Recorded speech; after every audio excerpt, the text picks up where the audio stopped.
11 Kabupaten Purbalingga.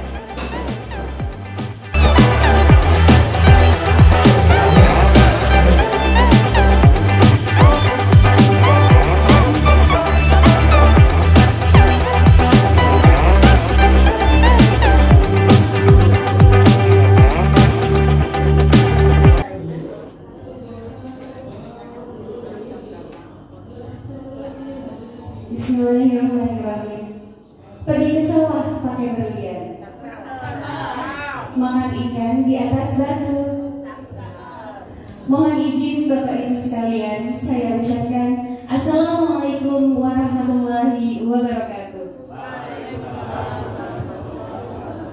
Yang terhormat Bapak Kepala SMA Negeri 1 Bukateja, Bapak Purwito SPD, dan yang kami hormati Bapak Ibu Guru yang alhamdulillah pada hari ini sudah bisa menyempatkan undangan kami untuk melakukan kegiatan diseminasi budaya positif.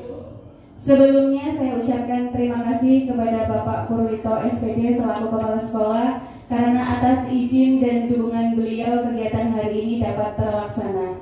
Dan saya ucapkan terima kasih juga kepada Bapak Ibu sekalian karena di sela kesibukan Bapak Ibu mau menyempatkan memenuhi undangan kami.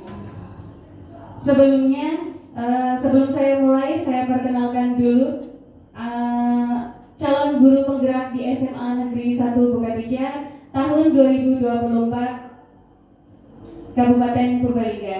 Yang pertama ada Ibu Ani Muti Rosida, yang kedua ada Ibu Cita Nursasi, yang ketiga saya sendiri Ida Nur Faiza, yang keempat ada Ibu Lailatul Azizah, dan yang kelima ada Bapak Neno Wahyanto.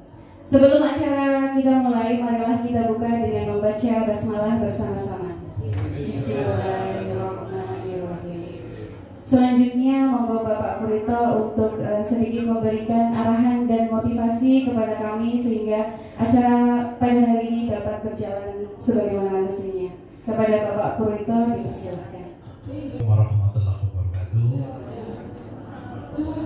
Alhamdulillahirrahmanirrahim. Yang saya hormati Bapak Ibu calon guru penggerak, Bapak Ibu peserta diseminasi dari materi disiplin positif.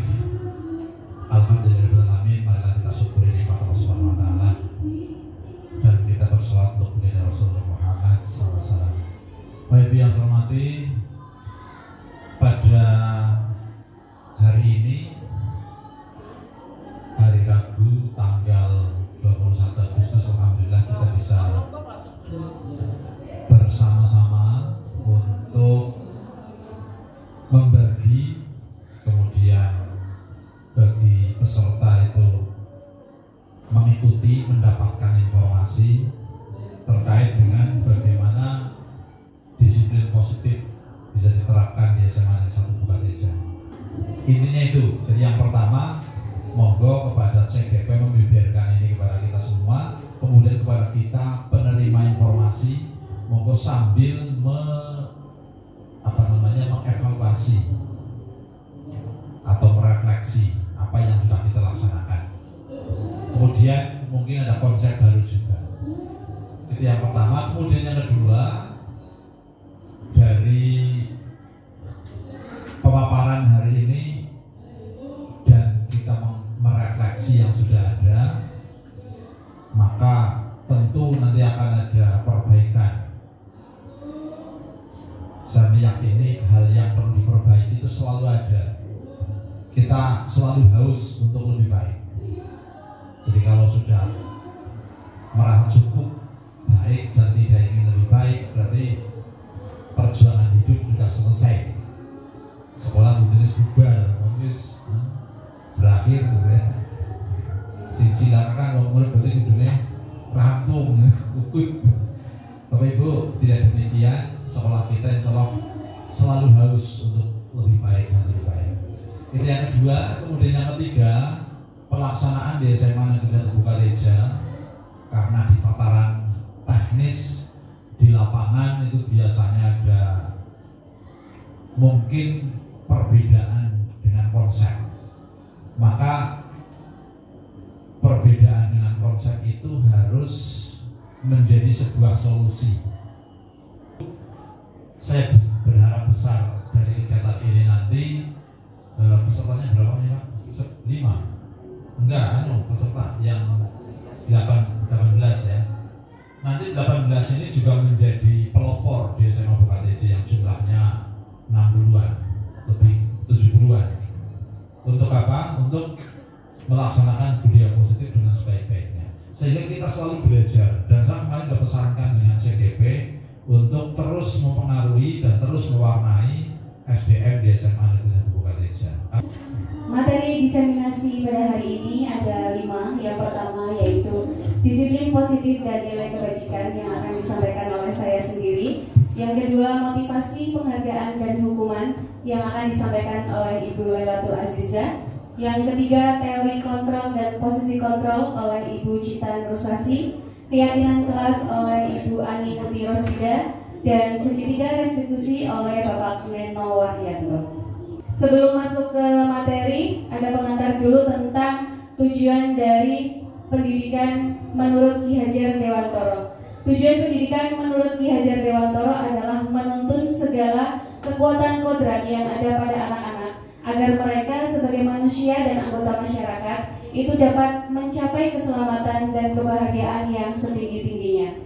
Oleh karena itu, pendidik itu hanya dapat menuntun tumbuh atau hidupnya kekuatan kodrat yang ada pada anak-anak agar dapat memperbaiki lakunya, bukan dasarnya, hidup dan tumbuhnya kekuatan kodrat anak. Di situ ada kata-kata menuntun nih Bapak Ibu. Menurut pandangan Bapak Ibu, apa makna dari kata menuntun? Menuntun adalah membimbing, mengarahkan, mendampingi, ya. Betul. Jadi tugas kita sebagai pendidik atau sebagai guru, kita hanya berkewajiban untuk menuntun, karena pada dasarnya setiap peserta didik atau murid itu sudah memiliki bakat dan minatnya, sudah memiliki tujuan hidupnya, dan sudah memiliki cita-cita menurut keyakinannya sendiri. Jadi kita hanya berkewajiban untuk menuntun. Menurut Ki Hajar Dewantoro, pendidikan itu juga diibaratkan seperti lahan pertanian, di mana lahannya itu adalah sekolah, padinya itu adalah murid, dan petaninya itu adalah pendidik atau guru. Kalau lahannya sudah subur, padinya juga kualitasnya sudah bagus, tetapi tidak ada perlakuan sama sekali dari si petani itu, kira-kira padinya akan tumbuh apa tidak Bapak Ibu? Tidak ya, ada yang tumbuh, ada yang tidak gitu. Maka walaupun kualitas dari si sekolahan itu sudah bagus, padinya juga kualitasnya sudah unggul, tetapi kalau tidak ada perlakuan dari petani atau perlakuan dari Bapak Ibu guru, maka padi yang akan tumbuh itu juga tidak akan memiliki kualitas yang unggul. Next. Budaya positif memiliki arti kalau di sekolah itu nilai dan kebiasaan di sekolah yang berpihak kepada murid agar mereka dapat berkembang menjadi pribadi yang kritis, penuh hormat dan bertanggung jawab sesuai dengan profil pelajar Pancasila. Konsep inti dari budaya positif ada 8 tentang perubahan paradigma belajar, disiplin positif, nilai-nilai kebajikan, kebutuhan dasar manusia, motivasi perilaku manusia, posisi kontrol guru, keyakinan kelas, dan juga segitiga restitusi. Di sini saya akan memaparkan tentang 2 poin dari konsep inti budaya positif, yaitu disiplin positif dan nilai-nilai kebajikan.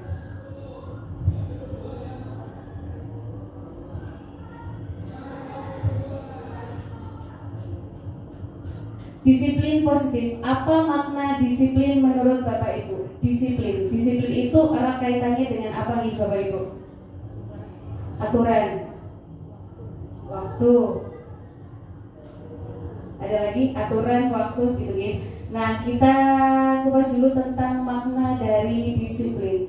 Disiplin itu berasal dari kata disiplina, yaitu dari bahasa lain yang artinya adalah belajar. Disiplin diri membuat orang itu menggali potensinya menuju sebuah tujuan dengan apa yang dia hargai. Namun dalam budaya kita, makna disiplin itu telah berubah menjadi sesuatu yang dilakukan seseorang kepada orang lain untuk mendapatkan kepatuhan. kecenderungan umum adalah menghubungkan kata disiplin dengan ketidaknyamanan, bukan dengan apa yang kita hargai atau pencapaian suatu tujuan mulia.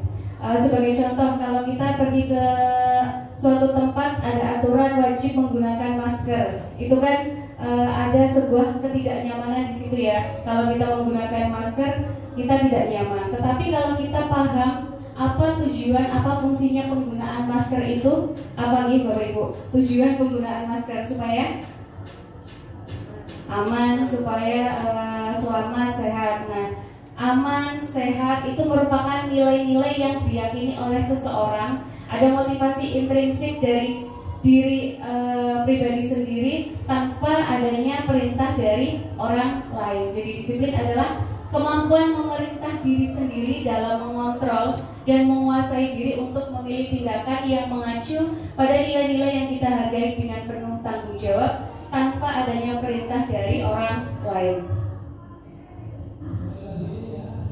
Disiplin positif merupakan salah satu cara penerapan disiplin yang bertujuan untuk menumbuhkan kesadaran serta memberdayakan murid tanpa adanya imbalan, penghargaan, ancaman, dan juga hukuman. Kita sebagai pendidik itu tujuan menerapkan disiplin positif yaitu menciptakan murid atau peserta didik yang memiliki disiplin diri sehingga mereka berperilaku itu mengacu pada nilai-nilai kebajikan universal dan memiliki motivasi intrinsik dalam merubah perilakunya ke arah yang lebih baik. Nilai-nilai kebajikan diantaranya menurut profil pelajar Pancasila ada beriman, bertakwa kepada Tuhan Yang Maha Esa dan berakhlak, mulia, mandiri, bernalar kritis, berkebinekaan global, bergotong royong, dan juga kreatif. Menurut IPO Primary Years Program ada toleransi, rasa hormat, integritas, mandiri, menghargai, antusias, empati, keingintahuan, kreativitas, kerjasama, percaya diri, dan juga komitmen. Sedangkan menurut keterampilan hidup atau life skill ada beberapa nilai-nilai kebajikan universal. Ada dapat dipercaya, lurus hati, pendengar yang aktif, tidak merendahkan orang lain, memberikan yang terbaik dari diri. Penerapan nilai kebajikan universal selain disiplin positif, mengajarkan nilai-nilai kebajikan universal juga memiliki peran yang penting dalam membentuk karakter murid. Nilai-nilai seperti kejujuran, kerjasama, rasa empati, dan tanggung jawab bukan hanya penting dalam kehidupan sehari-hari, tetapi juga dalam hidup bermasyarakat. Di dalam kelas, guru itu dapat memasukkan nilai-nilai kebajikan itu melalui pembelajarannya, bisa melalui cerita, diskusi, ataupun aktivitas dalam sebuah kelompok belajar. Nah, ini itu membantu siswa untuk memahami makna dari nilai-nilai tersebut dalam konteks yang relevan. Nilai-nilai itu juga diharapkan bisa menginternalisasi mereka sebagai bagian dari perilaku sehari-hari.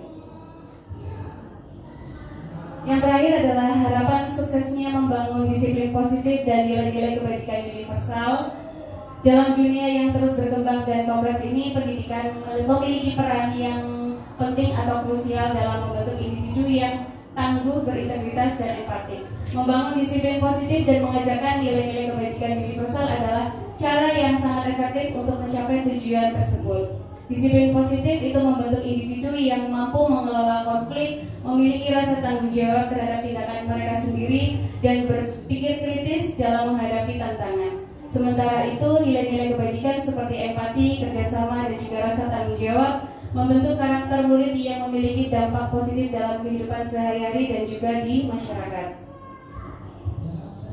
Demikian materi yang bisa saya sampaikan tentang disiplin positif dan juga nilai-nilai kebajikan universal. Mohon maaf apabila ada kesalahan dan mudah-mudahan kita sebagai pendidik bisa selaras dengan semboyan dari Ki Hajar Dewantara, yaitu Ingarso Sungtulodo Imadio Mangurkarso Tutpuri Handayani. Salam dan bahagia. Wassalamualaikum warahmatullahi wabarakatuh.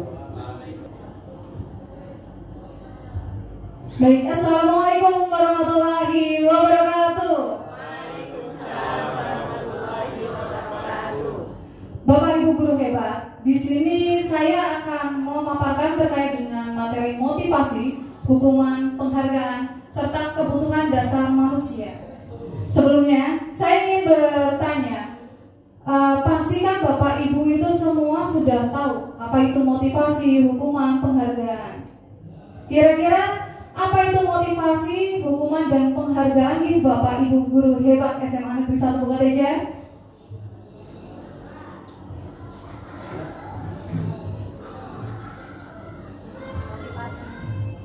Motivasi itu sendiri dorongan. Kita biasa memberikan motivasi kepada siswa. Apa itu motivasi? Penyemangat. Kemudian support. Jadi motivasi itu dorongan dari diri seseorang untuk melakukan suatu tindakan agar mencapai tujuan. Sementara hukuman, apa itu hukuman Bapak Ibu? Sanksi. Apakah sanksi dengan hukuman itu sama?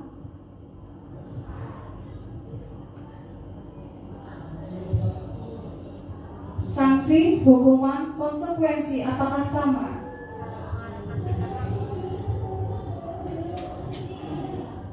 Gimana? Cara mengarahkan tingkah laku. Kalau penghargaan, apa itu penghargaan Bapak Ibu? Hadiah yang diterima oleh seseorang. Oke. Hukuman itu biasanya bersifat satu arah Bapak Ibu. Jadi di sini kita sering, kalau zaman dulu, sebelum kita menerapkan budaya positif, disiplin positif di sekolah, itu masih banyak sekali dari kita yang melaksanakan hukuman. Ketika siswa tidak mengerjakan tugas, push up 10 kali, itu namanya hukuman Bapak Ibu. Tapi berbeda ketika kita mendapati siswa dia tidak mengerjakan tugas, kemudian kita persilahkan anak tersebut di luar kelas untuk mengerjakan tugasnya, itu namanya konsekuensi. Jadi berbeda hukuman dan konsekuensi. Sanksi dan konsekuensi sama. Seperti itu, nggih. Sementara penghargaan tadi hadiah yang didapatkan oleh seseorang ketika telah melakukan sesuatu. Baik, Bapak Ibu guru hebat. Di sini ada 3 motivasi perilaku manusia. Jadi yang pertama itu untuk menghindari ketidaknyamanan atau hukuman. Kemudian yang kedua, untuk mendapatkan imbalan atau penghargaan dari orang lain. Dan yang terakhir, itu untuk menjadi orang yang mereka inginkan dan menghargai diri sendiri dengan nilai-nilai yang mereka percaya. Bapak Ibu guru hebat SMA Negeri 1 Bukateja, menurut kalian, siswa atau murid SMA Negeri 1 Bukateja lebih banyak memiliki motivasi yang mana?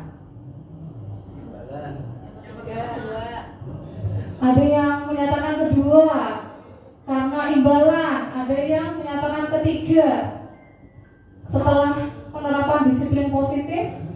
Kira-kira lebih banyak yang mana ya?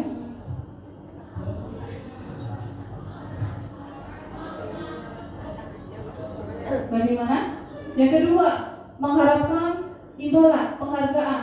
Penghargaan seperti apa yang mereka harapkan biasanya Bapak Ibu? Nilai yang tinggi. Kemudian ujian. Terus apa lagi nih? Naik kelas. Ini biasanya kalau di akhir semester 2 tidak mengikuti eskul, sanksinya tidak bisa naik kelas. Otomatis anak-anak mengikuti eskul agar bisa memenuhi persyaratan. Ada yang motivasinya hanya untuk penghargaan tersebut. Tapi kira-kira dari 3 motivasi perilaku manusia ini mana yang paling baik?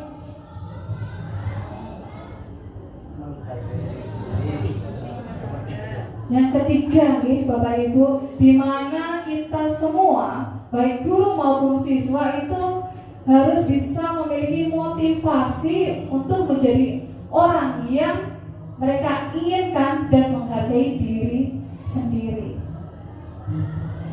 Nah, di sini saya sudah sediakan kuis Bapak Ibu, di mana kita kan sudah menjalankan disiplin positif di sekolah. Kita sudah mengganti kata hukuman menjadi konsekuensi.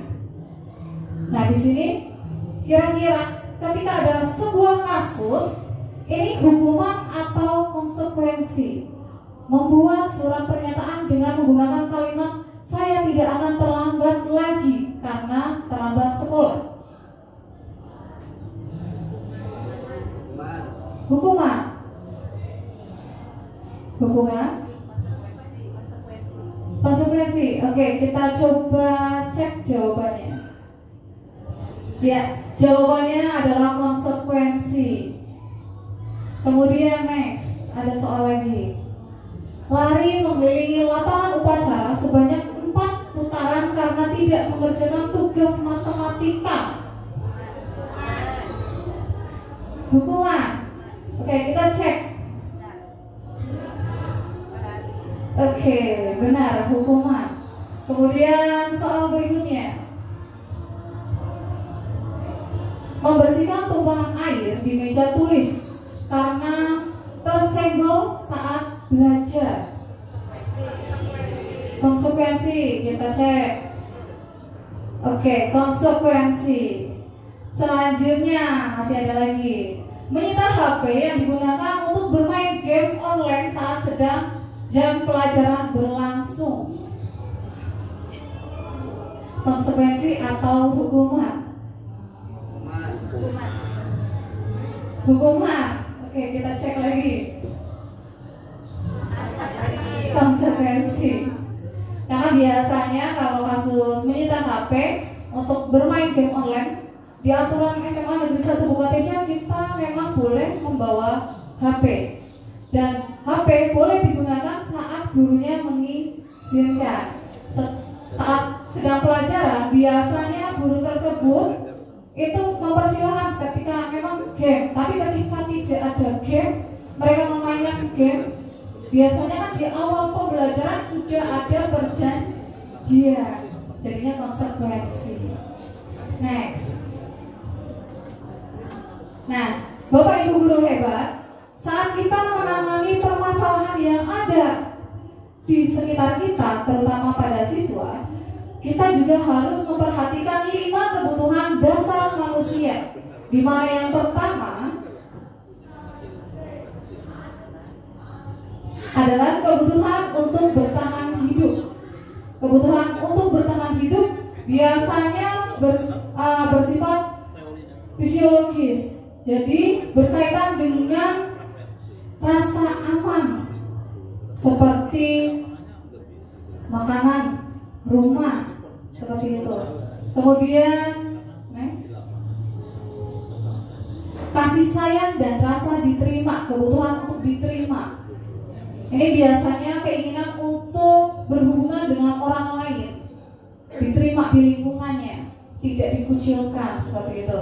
Kemudian next, penguasaan, kebutuhan pengakuan dan kemampuan.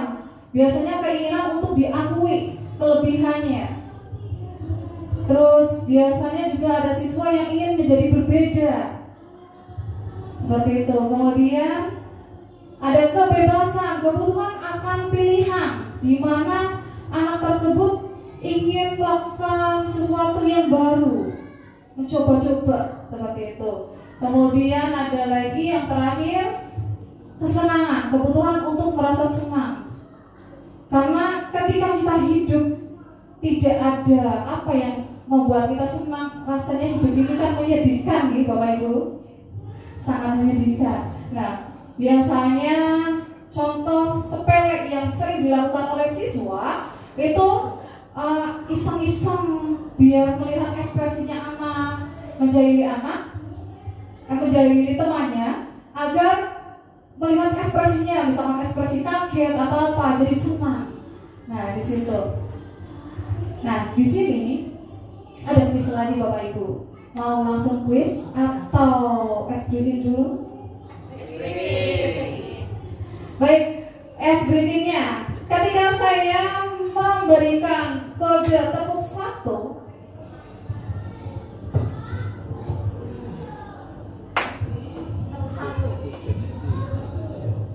ketika tepuk 2 berarti tepuk 2 biasa 1, 2. Tepuk 3 1, 2, 1.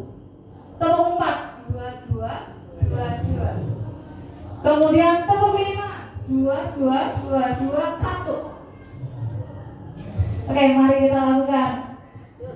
Tepuk 1, tepuk 2, tepuk 3, tepuk 4, tepuk 5, tepuk 5 dua kali. Oke, tepuk tangan untuk kita semua. Kita lanjutkan di sini terkait dengan kebutuhan dasar manusia. Ada sebuah kasus di mana tahun ini Dimas genap berusia 17 tahun. Ia senang ketika ayahnya mulai mengajarkan cara menyetir mobil. Setiap akhir pekan, ia berlatih menyetir. Ia terlihat senang sekali berlatih sampai akhirnya ia bisa menyetir mobil dengan baik dan lancar. Ketika ibunya bertanya pada Dimas, apa yang membuat dia ingin bisa menyetir mobil? Ketika jawabannya Dimas seperti ini, kebutuhan apa yang ingin dia penuhi? Menyetir mobil itu seru. Kira-kira maksudnya kemana gitu Bapak Ibu? Kesenangan. Oke, coba kita cek. Oke, betul sekali, kesenangan. Selanjutnya, ketika responnya adalah biar bisa jalan-jalan naik mobil dengan teman-temanku. Apakah betul? Kita cek. Keinginan untuk berhubungan dengan orang lain. Selanjutnya, ketika responnya aku merasa bangga dan keren. Penguasaan. Oke, kita cek. Oke, betul sekali, penguasaan. Selanjutnya, ketika responnya aku senang bisa pergi ke tempat-tempat yang aku suka. Kebebasan. Coba kita cek. Oke, baik. Di sini terkait 5 kebutuhan dasar manusia. Jadi ketika kita menangani sebuah permasalahan atau respon siswa, itu juga harus memperhatikan 5 kebutuhan dasar manusia yang mereka butuhkan. Seperti itu Bapak Ibu. Oke, baik. Itu materi dari saya. Kira-kira apa simpulannya nih?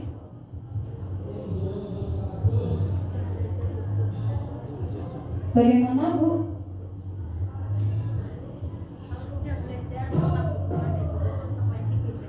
Sudah belajar tentang hukuman dan konsekuensi bedanya. Oke. Nah, di sini Bapak Ibu guru hebat, tambahan dari saya terkait dengan hukuman dan konsekuensi, hukuman dan penghargaan itu sejatinya ada dampaknya kepada siswa, di mana penghargaan itu juga bisa berdampak seperti menghukum siswa.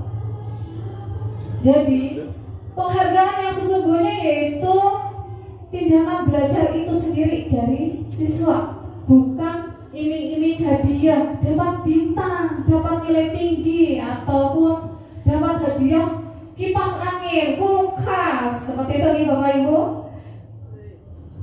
Nah, untuk materi dari saya cukup sekian. Terima kasih. Wassalamualaikum warahmatullahi wabarakatuh.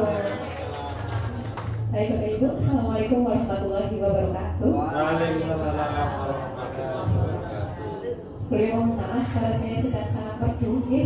Jadi dinikmati untuk kemerduannya karena tidak bertahan lama, ya Bapak Ibu. Nah, di sini saya akan membagikan materi tentang posisi kontrol. Jadi ibu bapak di sini itu kan sering sekali menangani kasus nih. Mungkin anak walinya, kemudian pas piket di depan dan lain sebagainya. Itu karena kita memiliki murid yang sangat beragam karakternya, sangat unik. Kita menyadari bahwa murid-murid kita itu adalah pribadi yang sangat unik, seperti itu. Nah, banyak permasalahan atau kasus yang dialami oleh murid-murid kita seperti itu. Kemudian di sini Bapak Ibu kan pernah menangani sebuah kasus nih Bapak Ibu nih. Saya di sini nanti mau menampilkan beberapa mungkin kata-kata yang sering atau pernah Bapak Ibu utarakan saat menangani sebuah kasus seperti itu. Yang pertama, ini ada patuhi aturan saya atau menggunakan kata awas lo ya, kayak gitu. Pernah Bapak Ibu? Pernah. Kemudian apakah kamu selalu salah kayak gitu? Atau mungkin pasti selalu yang terakhir selesai. Itu saat lagi murid-murid kita ajak untuk mengerjakan tugas. Atau mungkin saat piket di depan, terlambat lagi, pasti terlambat lagi. Selalu datang terlambat. Kapan bisa datang tepat waktu? Nah, pernah Bapak Ibu? Oh, pernah. Atau mungkin ada kata yang seperti ini. Ibu sangat kecewa sekali dengan kamu. Pernah ya? Atau mungkin berapa kali Bapak harus memberitahu kamu ya? Gitu. Kemudian ada lagi, Pak Reno mungkin ya, berapa kali Bapak harus beritahu kamu ya? Kemudian ada lagi, gimana coba kalau orang tua kamu tahu berbuat begini? Sering gitu? Sering, saya juga sering seperti itu. Atau mungkin seperti ini Bapak Ibu, ayo bantulah demi Bapak ya. Pak Wahyu pernah? Oh, pernah. Atau mungkin ada lagi, next week. Okay. Ayo ingat tidak bantuan Bapak selama ini. Mengingat-ingat ya. Jadi udah ada lagi. Ya sudah, kali ini tidak apa-apa. Nanti Ibu bantu bereskan, tenang aja. Ada? Nah, mungkin nggak ada ya. Oke. Ada lagi. Peraturannya apa? Pernah ya? Atau mungkin apa yang telah kamu lakukan? Atau lagi sanksi atau konsekuensinya apa? Gitu. Ini orang sering ya. Kemudian ada lagi Bapak Ibu, mungkin sudah ada yang menanyakan seperti ini sama murid-murid kita yang bermasalah atau memiliki kasus. Apa yang kita yakini itu nanti kembali ke keyakinan kelas yang sudah disepakati. Kemudian apakah kamu meyakininya?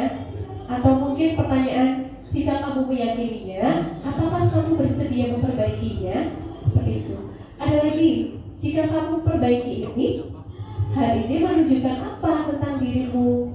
Atau yang terakhir, apa rencana kamu untuk memperbaiki hal ini? Seperti itu, ya Bapak Ibu. Nah, pertanyaan-pertanyaan itu ternyata memiliki posisi kontrol yang berbeda-beda. 5 posisi kontrol, yang pertama adalah posisi menghukum. Nah, ini seperti pertanyaan-pertanyaan yang pertama itu yang menggunakan awas loh ya dan lain sebagainya. Ini ternyata adalah kalimat yang menghukum. Kemudian membuat merasa bersalah. Itu tadi contohnya adalah ibu sangat kecewa, atau kalau orang tua kamu tahu tentang ini gimana, kan kasihan dan lain sebagainya. Udah ada teman, tenang aja nanti bapak atau ibu bereskan. Itu adalah posisi sebagai teman. Atau pemantau, konsekuensinya apa? Seperti itu. Apa yang kamu lakukan? Itu adalah pemantau. Apa mungkin bapak ibu ini selama ini sudah menjadi manajer yang menanyakan tentang keyakinan atau kesepakatan yang sudah dibuat oleh murid-murid kita saat di kelas di awal pembelajaran, seperti itu. Nah, kira-kira kalau saya tampilkan 5 posisi kontrol tadi, posisi ibu dan bapak itu sebagai apa? Selama ini yang sudah ibu bapak lakukan, ataukah seringnya sebagai membuat merasa bersalah, atau sebagai teman, atau sebagai pemantau, atau bahkan sudah menjadi seorang manajer? Bagaimana Bapak Ibu? Tergantung situasi. Tergantung situasi. Oke.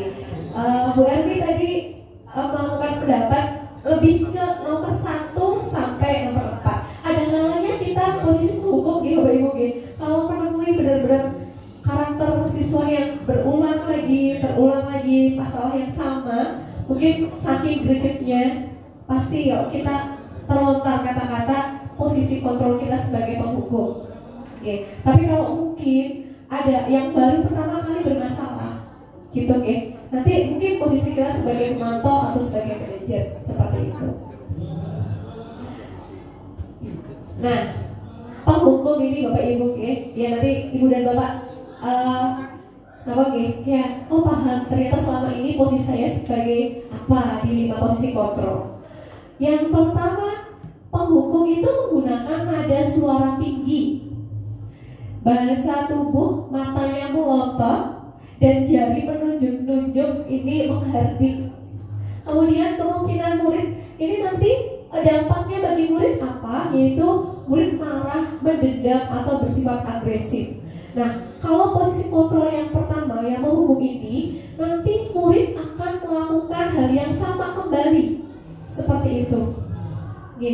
Kemudian posisi kontrol yang kedua adalah membuat merasa bersalah.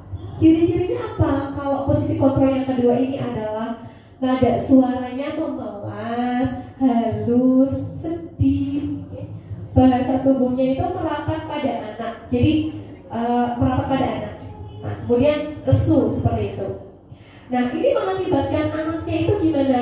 Murid akan merasa menjadi orang yang gagal dan tidak sanggup membahagiakan orang lain. Nah, jadi kalau posisi kontrol ibu dan bapak sebagai pembuat merasa bersalah, dampaknya nanti seperti ini. Muridnya akan merasa gagal dan seperti kok saya tidak bisa membuat bahagia orang lain dan lain sebagainya. Seperti itu. Kemudian untuk posisi kontrol yang ketiga adalah sebagai teman. Ciri-cirinya ada suaranya ramah, akrab, bercanda, bahasa tubuhnya merapat pada murid, mata dan senyum itu jenaka. Seperti itu. Oke. Nah, ini apa dampaknya bagi murid adalah menjadi ketergantungan pada guru. Nanti beres ada ibu yang membereskan. Atau mungkin, oh tenang aja nanti Pak Wahyu yang mau mengurusi kasus saya. Seperti itu. Oke. Ini adalah posisi kontrol sebagai teman. Kemudian selanjutnya ada posisi kontrol sebagai pemantau. Ciri-cirinya nada suaranya datar, bahasa tubuh itu formal.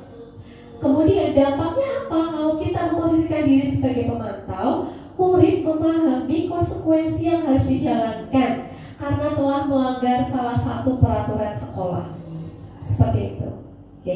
Kemudian yang terakhir adalah sebagai manajer.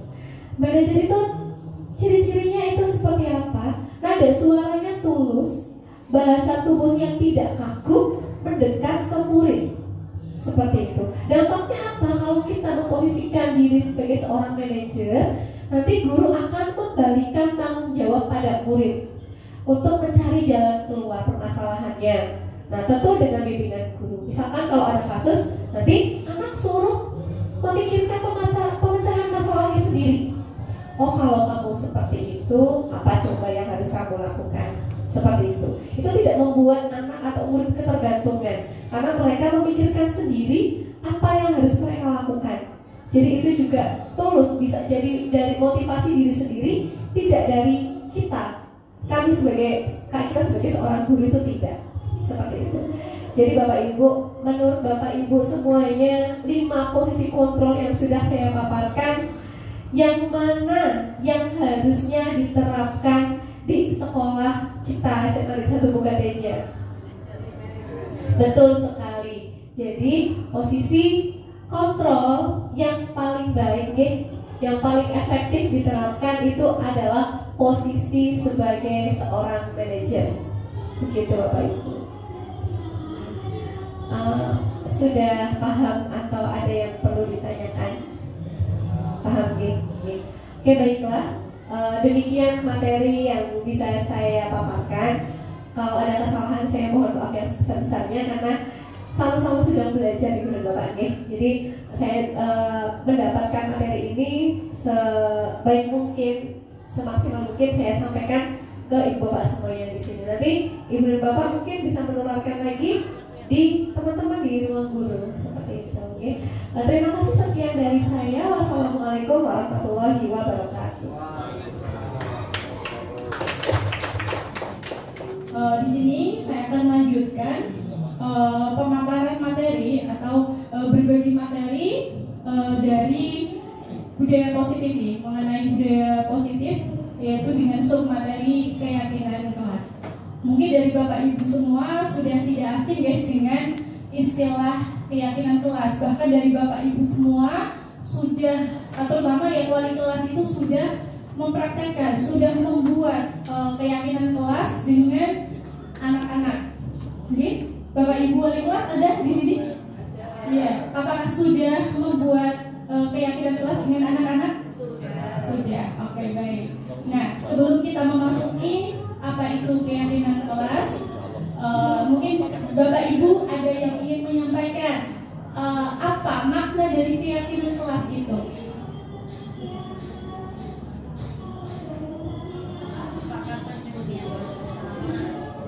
Kesepakatan yang dibuat bersama. Yang lain mungkin ada pendapat yang berbeda. Nilai-nilai kebajikan. Oke, yang lain.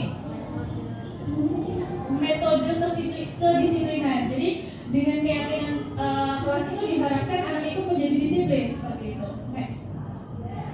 Ya, betul sekali apa yang telah disampaikan oleh Bapak Ibu semua, bahwa keyakinan kelas itu adalah seperangkat nilai dan juga prinsip yang disepakati bersama, yaitu oleh guru ya dengan siswa. Yang tentunya tujuan dari keyakinan kelas itu dibuat adalah untuk bisa menciptakan lingkungan belajar yang positif, yang kondusif dan juga nyaman seperti itu. Next.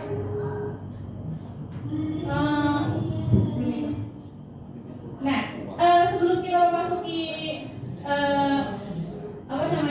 yang materi berikutnya, coba Bapak Ibu, sudah tidak asing dengan istilah keyakinan kelas ya.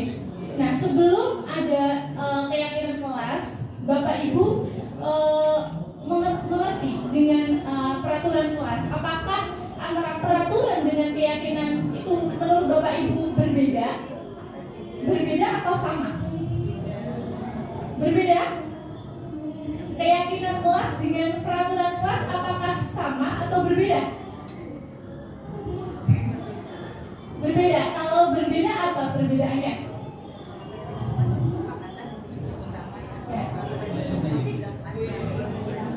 Ya. Oke, next. Ya. Betul sekali bahwa kalau keyakinan itu prosesnya itu dibuat secara bersama-sama ya dengan anak. Artinya keyakinan kelas itu ada kesepakatan antara murid dengan guru. Sedangkan peraturan pada dasarnya biasanya itu dibuat satu pihak, ya, tidak berdasarkan kesepakatan. Nah, dengan keyakinan kelas seperti ini yang sudah kita bentuk di dalam kelas, tentunya memiliki banyak sekali manfaat untuk murid kita, ya, terutama bisa menjadikan murid itu bisa termotivasi ya dari dalam dirinya untuk bisa melakukan hal-hal positif atau budaya positif sesuai dengan apa yang diyakini, apa yang disepakati bersama oleh Bapak Ibu guru dan murid. Kemudian keyakinan kelas yang dibuat itu tentunya juga harapannya itu bisa membangun kebiasaan positif ya yang ada di lingkungan sekolah juga. Jadi tidak hanya ada di kelas tapi juga lebih luas, yaitu di sekolah. Kemudian tentunya juga akan mempengaruhi kepada karakter yang nantinya juga akan bermanfaat untuk masa depan anak-anak. Nah itu kenapa bukan peraturan, melainkan harus keyakinan kelas. Next. Nah ini tadi juga oleh Bu Usfatun sudah dijawab, kalau keyakinan itu dibuat secara bersama atau sepakat, sedangkan peraturan itu dibuat sepihak. Nah selain itu, dari sisi yang lain, keyakinan kelas itu dari segi kalimatnya itu juga biasa keyakinan dengan peraturan apakah memiliki bentuk kalimat yang berbeda? Oke, misalnya biasanya dilarang merokok di dalam ruang kelas. Nah, oke, dilarang merokok di dalam kelas. Untuk Bapak Ibu itu keyakinan atau peraturan? Iya, betul sekali, karena itu hanya dibuat sepihak. Kemudian dari sisi kalimat, peraturan itu juga lebih rinci, lebih konkret seperti itu dibandingkan dengan keyakinan kelas. Misalnya kalau keyakinan kelasnya itu adalah berangkat tepat waktu ke sekolah, itu apa?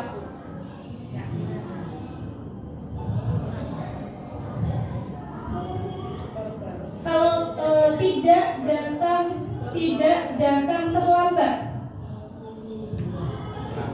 peraturan. Jadi biasanya kalau peraturan itu masih menggunakan kalimat negatif, menggunakan tidak. Tapi kalau keyakinan itu menggunakan kalimat positif. Misalnya,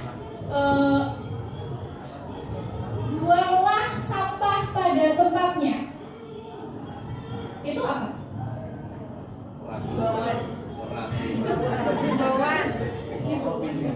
Himbauan, aturan. Oh iya. Kalau membuang sampah pada tempat yang sudah disediakan, keyakinan ya. Iya. Nah itu adalah perbedaannya. Jadi kalau keyakinan biasanya bentuk kalimatnya adalah positif. Kemudian dari segi kalimatnya itu lebih abstrak dibandingkan dengan peraturan kelas yang lebih rinci dan konkret. Oke, next.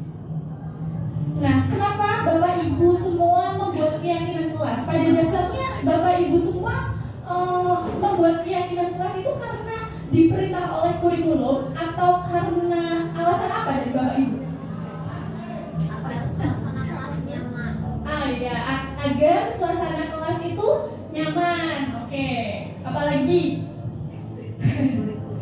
Ya, tentunya yang pertama itu ada dengan kita membuat keyakinan kelas itu bisa menumbuhkan rasa tanggung jawab dari anak ya, karena di situ ada komunikasi, ada kesepakatan ya antara guru dengan murid. Kemudian bisa menumbuhkan kebiasaan positif ya, karena dengan kesepakatan yang dibuat tentunya anak-anak itu akan bisa melakukan apa yang sudah diyakini, apa yang sudah disepakati, sehingga secara tidak langsung budaya positif atau kebiasaan positif dari anak-anak itu juga akan bisa terbentuk ya. Kemudian seperti yang tadi disebutkan oleh siapa? Ibu Erni ya, menciptakan pembelajaran yang aman, nyaman ya. Itu ternyata terbantu sekali ya dengan adanya keyakinan kelas ya. Nah itu. Kemudian, nah ini yang paling penting dari tujuan dibuatkannya keyakinan kelas, bahwa keyakinan kelas ini bisa memotivasi seseorang dari dalam diri, jadi bisa memunculkan kesadaran untuk melakukan kebaikan. Jadi bukan hanya sekedar aturan yang ditulis seperti itu, tapi karena itu adalah sesuatu yang disepakati bersama, maka itu akan memunculkan kesadaran dari dalam diri seorang murid. Next. Nah ini untuk karakteristiknya, seperti apa karakteristik dari keyakinan kelas? Biasanya yang namanya pernyataan dari keyakinan kelas itu isinya universal nggak, umum nggak Bapak Ibu? Umum ya, biasanya anak diminta untuk bercurah pendapat bebas atau ditentukan? Bebas ya, jadi artinya bersifat universal. Kemudian tadi yang kedua bersifat positif, tidak boleh menggunakan kalimat negatif, tidak boleh menggunakan kata tidak. Kemudian harapannya keyakinan kelas itu ternyata juga nggak usah terlalu banyak Bapak Ibu, tapi singkat saja dengan kalimat singkat, jumlahnya juga nggak harus banyak. Yang penting adalah anak bisa melakukannya, bisa menyepakatinya sesuai dengan apa yang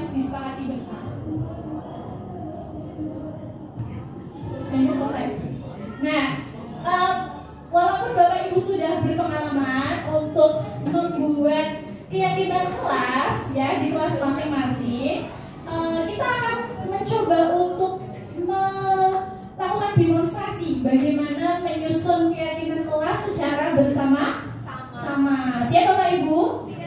Ya, nanti ini dari kita akan bagikan kertas sticky note. Silakan Bapak Ibu tuliskan satu peraturan. Ya, ceritanya itu kita di kelas ya Bapak Ibu.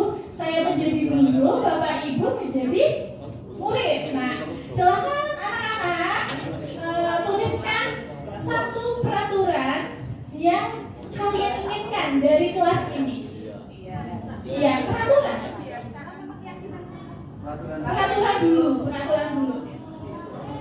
Ya, nanti hasil dari curhat pendapat Bapak Ibu ditempel di sini ya.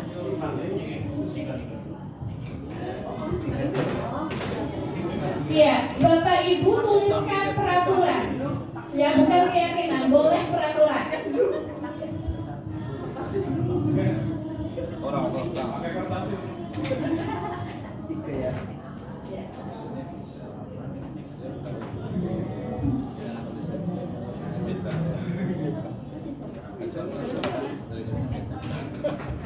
Oke, silakan Bapak Ibu tuliskan satu peraturan. Ya, satu peraturan, satu saja, nanti ditempel di kertas plano yang paling barat. Langsung maju saja kalau sudah selesai. Silakan anak-anak langsung maju.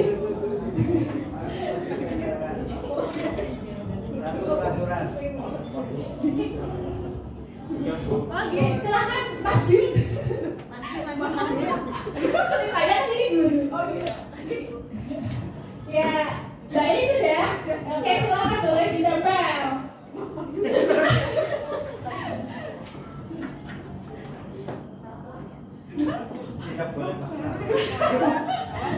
Berarti kan model.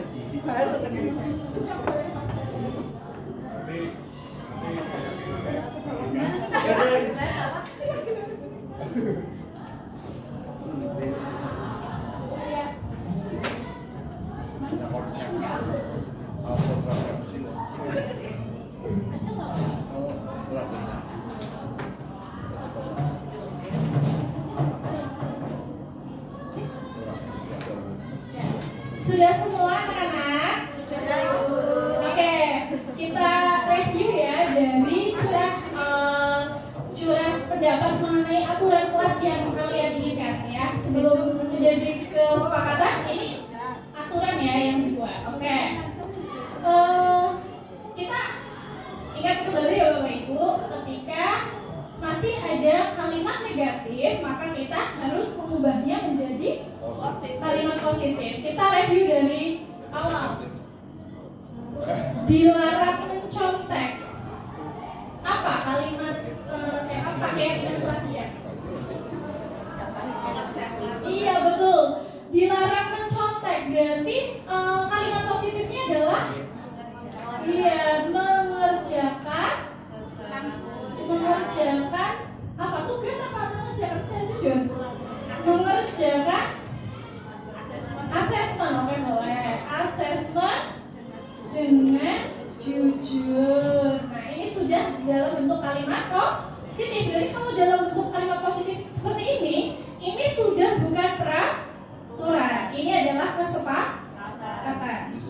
Kemudian tidak boleh pacaran. Apa nih kalimat positifnya? Ya, apa kalimat positifnya? Menjaga diri atau menjaga jarak antar lawan jenis. Apa? Menjaga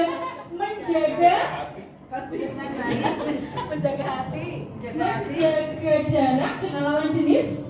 Apa gimana? Coba, boleh? Menjaga jarak dengan lawan jenis. Nah, oke. Selanjutnya ada tidak membuat keributan di dalam kelas.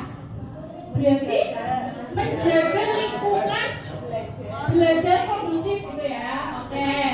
Menjaga lingkungan belajar kondusif. kesepakatan kelas, keyakinan kelas, bisa saja jumlahnya itu berkurang dari peraturan ya. Bisa jadi tadinya 10 jadi 7, jadi 8 seperti itu. Oke, dilarang mencontek tadi sudah ya. Oke, berarti itu sama, tidak usah ditulis lagi. Ada lagi, masuk kelas tepat waktu. Ini juga sudah ya, datang tepat waktu. Tidak boleh mengambil barang teman tanpa izin. Apa nih kalimat positifnya? Apa? Meminjam barang dengan seizin pemiliknya. Meminjam barang seizin pemiliknya. Oke, selanjutnya yang terakhir, memakai seragam lengkap dan rapi. Ini sudah positif ya. Oke, berarti kita tuliskan sesuai dengan hasil curah dapat tadi. Memakai seragam lengkap dan rapi. Nah, dari 10 tadi curah pendapat mengenai aturan kelas, ternyata setelah dibuat keyakinan itu mengalami penurunan jumlah ya, hanya menjadi 7. Nah, langkah berikutnya ngapain? Selanjutnya setelah mengubah kalimat negatif menjadi positif, atau yang positif tetap ditulis positif, selanjutnya adalah menuliskan nilai kebajikan. Mengerjakan asesmen dengan jujur. Nilai kebajikannya apa? Mbak Usfatun. Iya, kejujuran. Ada lagi? Bisa nggak lebih dari 1? Dilarang oleh keyakinan kita. Menjaga lingkungan belajar kondusif. Apa nilai kebajikannya? Aman. Nyaman. Ya, kenyamanan. Apa lagi? Selain kenyamanan, menjaga lingkungan belajar kondusif. Kenyamanan. Itu komitmen juga nggak sih yang disepakati bersama? Iya, komitmen. Terus ada lagi? Sudah? Sudah, oke. Yang keempat, memperhatikan guru saat pembelajaran. Saling menghargai. Iya, saling menghargai atau saling menghormati ya. Saling menghargai atau menghormati. Nah, kalau kita praktek di kelas, setelah kita menuliskan nilai kebajikan yang dituju, langkah selanjutnya kita menyepakati apa yang kita buat tadi. Kita sepakat atau tidak? Sepakat. Kalau sepakat, nanti Bapak Ibu bisa menyiapkan form kesepakatan ya, yang meliputi ada nama, tanda tangan, kemudian di bawah disertai dengan tanda tangan wali kelas. Kemudian setelah itu kesepakatan kelas bisa ditempel. Coba dari apa yang sudah Bapak Ibu dapatkan hari ini mengenai materi keyakinan kelas, kira-kira kegiatan keyakinan kelas yang Bapak Ibu lakukan ada yang kurang atau tidak? Apa? Nilai kebajikannya belum? Iya. Terus?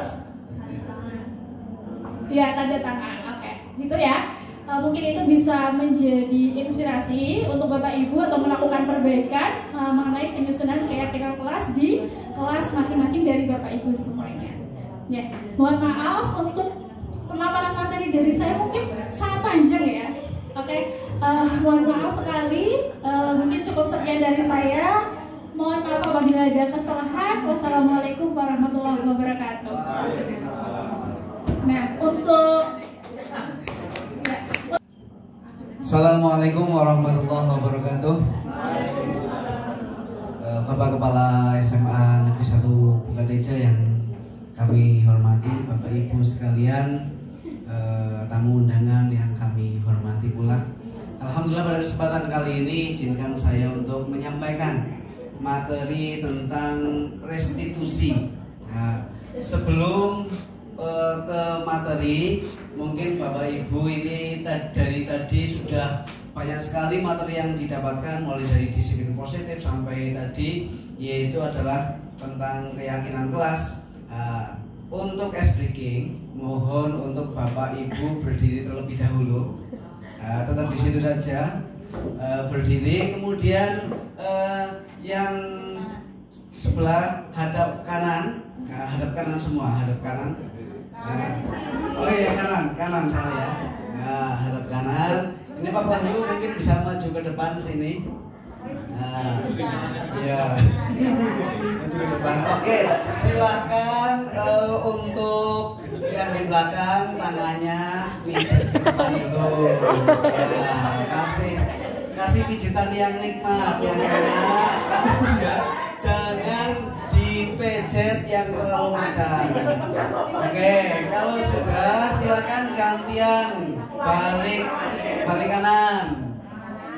Balik kanan, gantian biar lebih rileks lagi. Oke, terima kasih. Silakan boleh duduk kembali. 1 jam untuk pijetannya.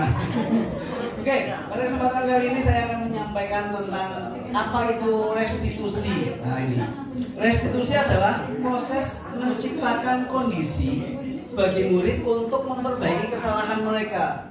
Jadi ketika ada siswa atau murid yang melakukan kesalahan, bukan kita langsung menghukumnya, tapi ada yang namanya proses disebut dengan restitusi.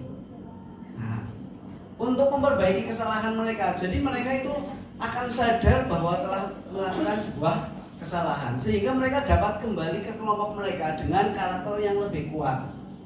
Dalam artian tadi yang karakter negatifnya akan berubah menjadi karakter yang positif. Nah ini perlu yang disebut dengan adanya restitusi itu. Jadi bukan kita menyalahkan siswa kemudian siswa itu menjadi minder atau bahkan merasa bersalah. Bukan itu tujuannya Bapak Ibu, tapi adalah biar siswa itu kembali kepada teman-temannya bahwa ini adalah hal yang salah dan diperbaiki dengan nilai keyakinan yang siswa itu miliki, seperti itu. Apa itu restitusi? Restitusi juga merupakan proses kolaboratif yang mengajarkan murid untuk mencari solusi atas masalah mereka. Jadi kita mencari solusi bagaimana siswa yang tadi bermasalah itu agar mendapatkan jalan keluar, seperti itu. Jadi bukan dengan menghukum dan membantu murid untuk berpikir. Berpikir kira-kira ini sudah benar atau belum, sudah baik atau belum. Ingin menjadi orang yang seperti apa mereka, itu tujuan yang mulia. Dan bagaimana mereka memperlakukan orang lain. Bawah. Ciri-ciri restitusi. Nah, ini ada 9 ciri-ciri restitusi. Yang pertama adalah belajar dari kesalahan, bukan menebus kesalahan. Kalau biasanya mungkin kita itu atau sering kita jumpai ya, itu masih ada kalau misalkan melakukan kesalahan kemudian siap push up 20 kali. Nah ini berarti kan menebus kesalahan, seperti itu. Hal itu sebenarnya kurang tepat Bapak Ibu. Secara tidak langsung adalah kita mengajarkan kepada anak didik kita bahwa setiap kita melakukan kesalahan itu ada hukumannya, seperti itu. Kemudian kedua, memperbaiki hubungan. Jadi ciri-cirinya itu adalah memperbaiki hubungan. Bukan berarti kita itu dengan murid kemudian menjadi benci, tidak, seperti itu. Walaupun hukuman itu adalah tujuannya adalah untuk kebaikan murid, tapi hal itu bisa jadi membuat hubungan kita dengan murid itu ya kurang baik. Awas ada Pak Neno STP 2K, menakutkan, disiplin, kemudian nanti dihukum kalau nggak tertib nanti seperti ini lah itu. Nah itu hubungannya sebenarnya kurang baik. Kemudian menawarkan, bukan memaksa, memberikan penawaran. Nah kita solusinya itu apa? Memberikan penawaran, bukan memaksa kamu harus seperti ini, tidak seperti itu. Tapi kita memberikan penawaran, kira-kira bagusnya seperti apa ya? Gitu. Kemudian restitusi diri adalah cara terbaik menuntut untuk melihat ke dalam diri, mencari kebutuhan dasar yang mendasari tindakan. Jadi siswa ketika melakukan kesalahan itu pasti punya dasar, punya alasan. Contoh, siswa dia itu terlambat, kenapa terlambat? Ya kan? Pasti punya dasar. Bisa jadi karena main game terlalu malam, lah ini kita cari solusinya. Kenapa siswa mencontek misalkan seperti itu? Bisa jadi karena ada suatu hal yang melatar belakangi siswa tersebut itu melakukan hal itu. Kemudian berfokus pada karakter bukan tindakan. Jadi karakter yang akan kita tanamkan pada siswa itu apa? Gitu. Bukan tindakannya kalau seperti ini nanti punishment-nya seperti ini, bukan ketindakan tapi adalah supaya karakter yang ada pada siswa yang negatif itu semakin kita hilangkan dan yang positif semakin kita tebalkan, seperti itu. Berfokus pada solusi, jadi mencari jalan keluar, mencari jalan keluar tadi dari sebuah permasalahan. Kemudian mengembalikan murid pada murid yang berbuat salah pada kelompoknya. Jadi tetap mereka itu percaya diri pada kelompoknya. Ketika melakukan kesalahan berarti ada yang harus diperbaiki tanpa murid itu merasa bersalah, tanpa merasa murid itu dihukum, seperti itu. Lanjut tahapan segitiga restitusi. Tahapannya adalah yang pertama itu menstabilkan identitas. Menstabilkan identitas. Nah, di sini menstabilkan identitas itu guru berkata berbuat salah itu hal yang manusiawi. Jadi kita panggil misalkan anaknya ini, semua orang pasti pernah berbuat salah. Nah, ini menstabilkan biar siswa atau murid tersebut itu tidak langsung bahasanya adalah menantang kita atau bahasanya adalah langsung nadanya tinggi, tidak. Terus tidak ada manusia yang sempurna, Mas Mbak, tidak ada manusia yang sempurna. Itu biar apa? Biar secara emosional juga murid tersebut itu stabil, tidak tambah meledak-ledak. Bapak Ibu juga pernah berbuat salah seperti itu. Kemudian kita pasti bisa menyelesaikan permasalahan ini. Nah, ini berarti di situ supaya dia itu secara emosionalnya itu bisa kita stabilkan, menstabilkan identitas. Bapak Ibu tidak tertarik untuk mencari tahu siapa yang benar, siapa yang salah, tapi Bapak Ibu tertarik untuk menyelesaikan masalahnya. Bukan untuk menyalahkan atau membenarkan murid, tapi adalah mencari dari permasalahan itu, mencari solusinya. Kalau kamu menyalahkan dirimu sendiri secara terus-menerus, apakah kamu bersikap baik pada dirimu sendiri? Nah, seperti itu. Ini adalah menstabilkan identitas. Kemudian yang kedua, setelah menstabilkan identitas, kemudian adalah validasi kebutuhan atau validasi kesalahan ya.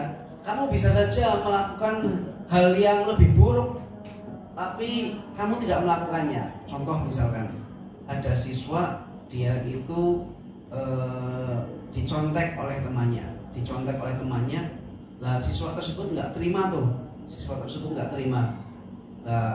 tersebut marah sama yang mencontek, kok kamu mencontek saya dan lain sebagainya. Nah kemudian kita itu memvalidasi kebutuhannya, yaitu kemudian untung kamu tidak berbuat nekat lebih dari hanya menyampaikan kata-kata saja. Bisa jadi mungkin kamu memukulnya. Lah ini adalah untuk biasanya validasi kebutuhan. Jadi untuk tidak melakukan hal yang lebih buruk dari tadi, seperti itu. Kemudian kamu pasti punya alasan mengapa melakukannya. Kok kamu mencontek itu kenapa? Pasti punya alasan. Kamu terlambat itu kenapa? Pasti punya alasan. Itu. Jadi kita itu mencari solusi, bukan untuk menyalahkan, seperti itu. Kemudian apa yang penting bagi kamu? Kamu boleh tetap berusaha menjaga sikap itu, tapi tambahannya atau tambahkan sikap lain yang baru. Lanjut yang ketiga. Yang ketiga yaitu adalah menanyakan keyakinan. Guru berkata pada muridnya, apa nilai yang kamu percayai? Kira-kira hal ini tersebut benar apa enggak? Nilai universal apa yang telah kita sepakati? Kemudian kelas yang ideal itu seperti apa sih? Menurut kamu? Jadi kita menawarkan, menanyakan keyakinan kelas atau keyakinan sekolah yang sudah kita sepakati. Kamu ingin jadi anak yang seperti apa? Kemudian apa yang kamu rasakan? Ketika kamu melakukan itu, kamu menjadi orang yang seperti apa? Gitu kan? Ini saya kemarin juga berusaha untuk mencoba yang namanya adalah melakukan restitusi. Saya mencoba melakukan restitusi. Di sini saya akan menampilkan contoh melakukan restitusi. Nah, ini bentuk restitusi yang saya lakukan kemarin. Ini contohnya. Mungkin Bapak Ibu kenal dengan siswa tersebut ini.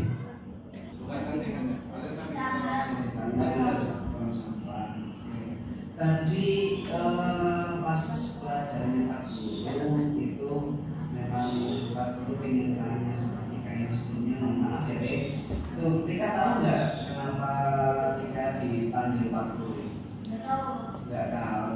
Oke, ini Pak Guru jelaskan ya. Jadi Pak Guru Pak Guru. Oke, itu saja dari Pak Guru, kita sepakati ya. Nanti Tika untuk video waktu nomor jangan. Terima kasih ya Tika. Ya, silakan kembali.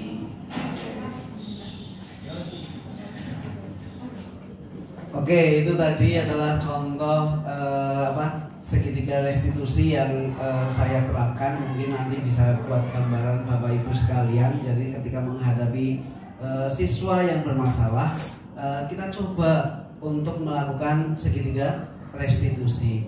Kemudian yang terakhir, apakah semua permasalahan yang ada di SMA Negeri 1 Bukateja ini itu bisa diatasi dengan segitiga restitusi? Lah ini kita bahas tentang yang namanya miskonsepsi. Nah, dan ini sangat penting, miskonsepsi.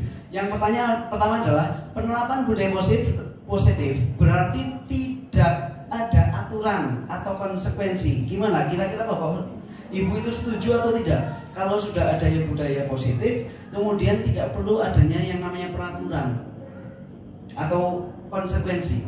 Nah, ini penjelasannya ya. Dalam hidup bermasyarakat selalu ada tatanan atau aturan dengan konsekuensi dari setiap tindakan yang dilakukan oleh anggota masyarakat. Nah, dalam penerapan budaya positif, guru melatih kesadaran murid melalui pemahaman bahwa tatanan dan konsekuensi hadir untuk memberikan keselamatan dan kebahagiaan kepada diri sebagai manusia dan anggota masyarakat. Sehingga tatanan tersebut dipatuhi bukan karena takut konsekuensi, tapi karena kesadaran diri ingin mewujudkan nilai-nilai yang berharga. Jadi kira-kira kalau sudah ada penerapan budaya positif berarti tetap perlu ada aturan atau tidak Bapak Ibu?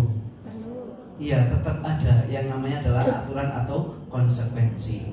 Itu. Jadi bukan berarti semua itu sudah budaya positif kemudian selesai, tidak, tapi itu tetap ada, perlu adanya adalah aturan atau tatanan dan konsekuensi. Selanjutnya yang kedua, dengan membuat keyakinan kelas dan ditempelkan di depan kelas, maka sudah cukup, tidak perlu ada tindak lanjut, tidak ada konsekuensi, tidak ada refleksi. Nah, kesadaran hadir dalam diri atau internal, sementara hukuman, penghargaan itu dalam memberikan hadiah dalam bentuk barang atau status lainnya, pujian, konsekuensi maupun apresiasi, semuanya hadir dari luar yang diberikan oleh orang lain. Nah, untuk menghadirkan kesadaran ini dibutuhkan konsistensi dari seluruh komunitas sekolah dan sistem pendukung untuk melakukan tindak lanjut, memastikan konsekuensi dijalankan dengan bertanggung jawab dan diskusi atau reflektif setiap saat. Jadi tetap ada yang namanya adalah konsekuensi, tetap dijalankan. Langkah-langkah dalam menghadirkan kesadaran ini merupakan salah satu contoh melatih murid dan guru dalam berpikir lambat menggunakan bagian otak luhurnya. Ini adalah bentuknya seperti itu. Kemudian yang ketiga, yaitu semua masalah yang berkaitan dengan budaya positif diselesaikan dengan restitusi. Setuju atau tidak Bapak Ibu? Semua permasalahan terkait dengan budaya positif itu bisa diselesaikan dengan restitusi? Tidak. Kalau yang kasusnya itu mohon maaf sudah menyangkut dengan yang namanya mohon maaf kriminal atau mungkin obat-obatan atau kasus yang berat, maka tidak ditangani dengan restitusi, tapi adalah dengan pihak lain seperti itu. Jadi tetap ada yang namanya adalah restitusi iya, tapi ketika kasusnya itu sudah berat, maka adalah dengan pihak lain seperti itu. Dengan apa? Iya, referral atau alih tangan kasus ya, seperti itu. Kalau di BK seperti itu, alih tangan kasus. Kemudian selanjutnya yang ke pilihan tindakan yang dilakukan murid dalam proses institusi ditentukan oleh guru, bukan muncul dari kesadaran murid. Nah biasanya itu kan kita sebagai guru itu kita yang memilih siswa supaya seperti ini, tapi bukan berasal dari kesadaran murid. Lah ini yang sulit untuk diterapkan. Tapi kalau misalkan ini berasal dari murid itu, maka kita akan lebih mudah untuk memberikan kesadaran atau menekankan nilai keyakinannya. Nah, sedangkan kita kebanyakan itu adalah dari guru sendiri. Nah, ini berarti apakah bebas seperti itu? Tidak berarti bebas, tapi kita menguatkan nilai-nilai kebajikan tersebut gitu. Kemudian yang terakhir yaitu adalah jika murid sudah mendapatkan restitusi, maka dia tidak perlu lagi mendapatkan konsekuensi dari aturan yang ada. Nah, perlu dipahami bahwa restitusi dan konsekuensi itu memiliki tujuan yang berbeda. Restitusi itu bertujuan untuk memulihkan situasi dan membangun kembali hubungan yang terdampak oleh pelanggaran. Nah, sedangkan konsekuensi itu merupakan bagian dari tatanan yang sudah ada dalam sekolah. Jadi bukan berarti budaya yang ada di sekolah ini dihilangkan dengan adanya restitusi, tidak. Tapi adalah tetap budaya atau disiplin positif yang ada di sekolah ini tetap kuat, yaitu dengan adanya konsekuensi. Karena ini merupakan bagian tatanan yang sudah ada dalam sekolahan, yang hadir dengan tujuan untuk membantu murid belajar dari kesalahannya dan mendorong mereka untuk membuat pilihan yang lebih bertanggung jawab di masa depan. Sehingga setelah restitusi dilakukan, maka konsekuensi tetap harus dijalankan oleh murid sebagai bentuk pertanggungjawaban dari pelaku yang sudah dilakukan tersebut. Itu seperti kemarin kita dapati ada siswa yang mohon maaf merusak gayung ya, itu perlu kita restitusi, kemudian diberikan pemahaman. Setelah itu tetap ada konsekuensi seperti itu. Nah, demikian itu pemaparan dari saya terkait dengan restitusi. Kemudian selanjutnya adalah yaitu refleksi yang akan disampaikan oleh Ibu Lailatul Azizah. Kepada beliau kami persilahkan. Guru, untuk sesi yang terakhir yaitu refleksi. Sebelum saya memberikan simpulan, saya ingin salah satu dari Bapak guru hebat yang telah hadir di ruangan ini untuk menyampaikan refleksinya. Monggo Bu Okta.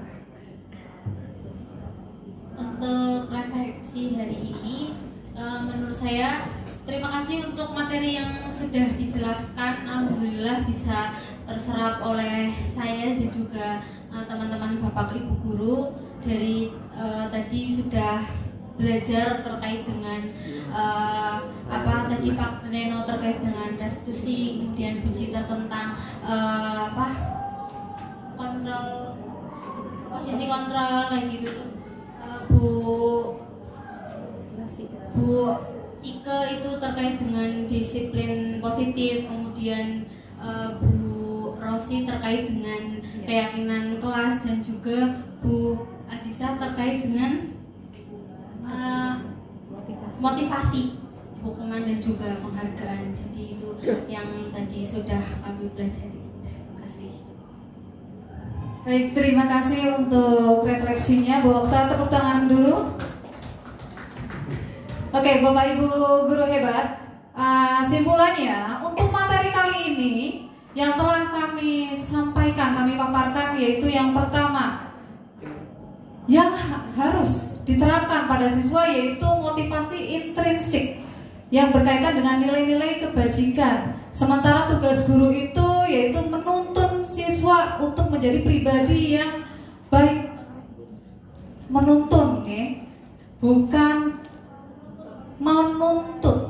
menuntun. Jadi kita mendampingi proses anak untuk menjadi memunculkan karakter baiknya. Kemudian terkait dengan hukuman, konsekuensi, dan penghargaan. Di sini hukuman dan penghargaan itu saling berkaitan. bahkan penghargaan terkadang bisa menghukum siswa itu sendiri.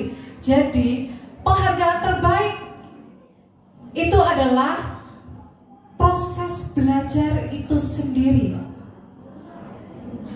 Kemudian terkait dengan posisi kontrol guru sebaiknya yaitu dengan posisi manajer, bukan penghukum. Seperti itu nggih Bapak Ibu. Selanjutnya terkait dengan keyakinan kelas. Dalam proses membuat keyakinan kelas itu dimulai dengan mengubah peraturan yang menggunakan kalimat negatif menjadi kalimat positif, kemudian dikelompokkan terkait dengan nilai kebajikannya. Kemudian disepakati di kelas, ditempel di kelas, dan dijalankan, diterapkan pada diri anggota kelas tersebut. Misalkan itu di kelas, kalau sekolah berarti diterapkan oleh masyarakat keluarga sekolah itu, seperti itu. Kemudian yang terakhir tadi terkait dengan segitiga restitusi. Tadi sudah disampaikan terkait miskonsepsi, di mana perlakuan restitusi itu diselesaikan dengan pengambilan solusi dari siswa itu sendiri, bukan guru yang mengarahkan solusinya. Dan tidak semua masalah bisa diselesaikan dengan restitusi, seperti itu. Nah, jadi budaya positif tetap diterapkan, konsekuensi untuk menghadirkan keamanan dan kenyamanan seluruh anggota sekolah, masyarakat sekolah, seperti itu. Nah, gini Bapak Ibu guru hebat, jadi di SMA kita ini kan telah menerapkan budaya positif. Mari kita kembangkan penerapan budaya positif ini, kita jalankan, kita menjadi guru yang menuntun siswa, bukan menuntut, agar budaya positif ini benar-benar terlaksana dan menghasilkan lulusan-lulusan yang berkarakter profil pelajar Pancasila. Untuk diseminasi kali ini dari kami cukup sekian. Terima kasih atas kehadirannya. Mohon maaf jika ada salah kata. Billahi taufiq wal hidayah. Wassalamualaikum warahmatullahi wabarakatuh. Salam dan bahagia.